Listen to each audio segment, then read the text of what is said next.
अभी आपको खबर देंगे, हिंदुस्तानी फौज में एक के बाद दूसरा करप्शन स्कैंडल। मिलिट्री इंटेलिजेंस के कर्नल ने फौज को अरबों रुपए का चूना लगा दिया। कर्नल ने जाली दस्तखतों और रसीदों के जरिए 3 बरस में 6 अरब से ज्यादा की करप्शन की। हिंदुस्तानी फौज में एक के बाद दूसरा corruption scandal.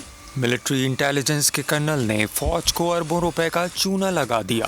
Core intelligence unit के कमांडर अफसर ने मई 2019 से मार्च 2021 तक सरकारी फराइज की अंजामदही के लिए 150 से ज्यादा सिविलियन गाड़ियों को सिर्फ कागजात पर किराए पर लिया। गाड़ियों की हायरिंग के लिए पाकिस्तान के खिलाफ जासूसी को बहाना बनाया गया। खुद पर इल्जाम लगने पर भारतीय फौज का कर्नल अपनी ही फौज पर फट पड़ा।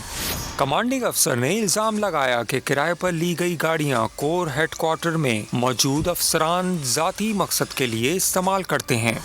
इब्तिदाई इंक्वायरी रिपोर्ट के मुताबिक पाकिस्तान के खिलाफ जासूसी को हथियार बनाकर भारतीय फौज में वसी पैमाने पर करप्शन जारी है। पाकिस्तान का नाम आते ही आंखें बंद और खजाने का मुंह खुल जाता है।